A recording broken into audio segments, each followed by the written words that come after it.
much for taking the time to watch this video. Allow yourself to relax and allow your mind to be still while your vibration rises. The world is putting you in a position to feel your own power. Let's begin with the video. That they have the power within them to begin to change and to heal, and we've made scientific history over and over again. Have fun. Over 80% of people that are in a depression study that are given a placebo, that's 4 out of 5 people, respond to the placebo as well as they do to the antidepressant. Now, that means then that if a person, when they do a brain scan on them before the study and a brain scan after the study, and there are physical changes in their brain just by taking a placebo, it means they're making their own pharmacy of antidepressants by thought alone. The people who were interviewed after the randomized study that got better from the placebo couldn't believe that they were given a sugar pill and that their depression healed. They in fact healed by thought alone. I think the greatest example of the nocebo is the story that I start out with in the book, where a man goes to the doctor, isn't feeling well, is diagnosed with cancer. The doctor tells him, we actually interviewed the doctor. He told the patient that he had a terminal cancer and that he had a very short amount of time to live. And the patient said, well, I just want to live through Christmas, and after Christmas, I really don't care. I just want to spend time with my family.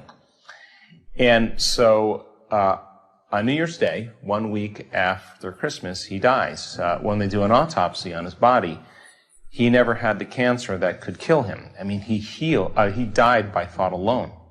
And when you think about dying by thought alone, it makes you wonder what you believe in. And so I think that's a strong example, but you can give someone a sugar pill and tell them that it's a certain drug, and when they take the drug, they get the side effects of that drug, because some people anticipate a good outcome, consciously or subconsciously, and some people consciously or unconsciously expect a bad outcome. So when they expect that bad outcome, they begin to manufacture the very symptoms of their own belief. 50% of every person that's diagnosed with cancer that are told that they're going to get nauseous after their first chemotherapy treatment, they get nauseous on the drive over to their first chemotherapy treatment, which means they're getting nauseous in anticipation of the event. Well, if 50% of the people can get nauseous on their drive to their first chemotherapy treatment, 50% of the people watching your show can get healthy on their drive on their way to work. It's the same process. It's just teaching people how the mechanism works. So when I wrote Placebo, I thought something really simple. If I understood the science behind how the placebo works, and there is a science behind it, people make their own dopamine by thought alone, their own antidepressants, their own morphines, and all these placebo studies. Well, Beecher was one of the first people in the Western world to show that people can begin to manufacture their own morphine by thought alone. And Beecher was a physician in World War II that was on the front lines, and he ran out of morphine to do his surgical procedures. So between him and a few nurses, they conjured up a way to give the soldiers an injection of saline. It was nothing more than salt. And when they made it more of a ritual, where they told them that we have the drugs, here's what's going to help you, and they gave them the suggestion that they were going to get the real substance, Beecher was able to perform all of his surgeries without any morphine, and the soldiers reported very little pain during the process. So that sounds mysterious. It sounds like it's impossible, but it's in fact the truth. And when people begin to really wrap their mind around this, I begin to wonder how effective real medication is. Because maybe we're just conditioned into putting our faith and belief in something outside of us, and a pill is something that we associate with whatever condition we're trying to heal. They used to say that genes create disease. That was something that was stated in the turn of the century, turn of the 19th century. And then all of a sudden science came along and said, we lied. Genes don't create disease. It's the environment that signals the gene that creates disease. Less than 5% of the people on the planet are born with genetic conditions. The other 95 are created by lifestyle and behaviors. Think about it. Two identical twins sharing the same exact genome. One dies at 55, the other one dies at 82. Same genome, different environmental experience.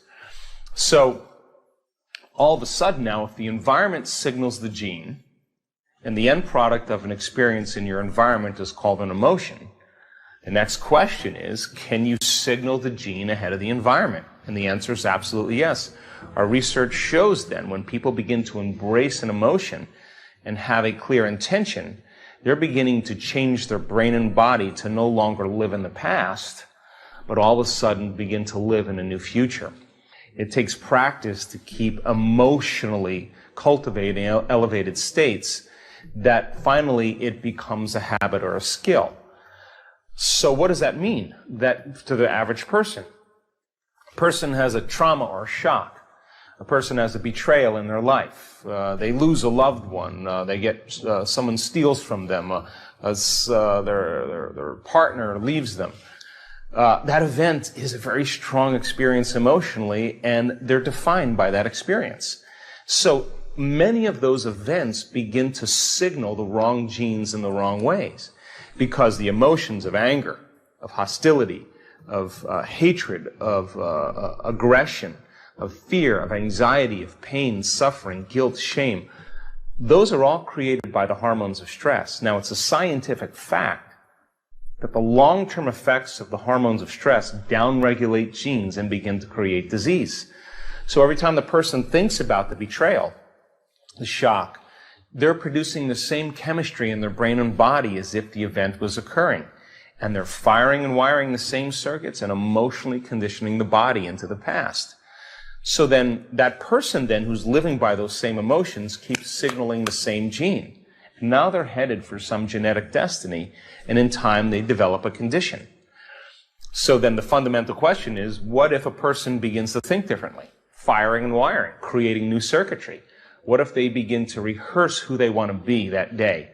The act of rehearsing something mentally, when you're truly present, the brain doesn't know the difference between the outer experience and the inner experience, which means you begin to install the neurological hardware in your brain ahead of the event. Now your brain's no longer a record of the past.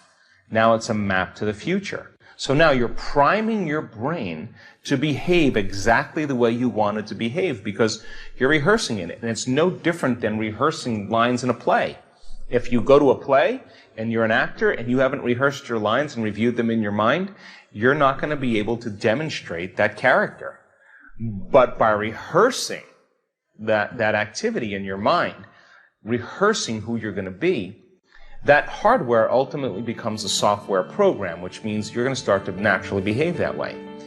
And yes, when our students begin to understand that when they embrace an elevated emotion, that they're signaling the gene ahead of the environment, they assign more meaning to doing it. So the act of going from their old self to the new self does something really magical.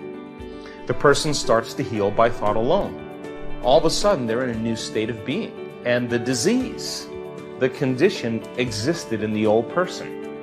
And they're literally someone else. And it's no different than a person with a multiple personality disorder that has an allergy to nylon stockings in one personality and type 2 diabetes in another, and healthy in another personality. It's the same exact thing when a person really overcomes themselves and they begin to express a new biology, that they can say, I'm not that person any longer. That disease that I had existed in the old person. I'm literally someone else. Hello, everyone. Thank you so much for all of your love and support over the years. We appreciate all of the positivity and stories you've shared. Please share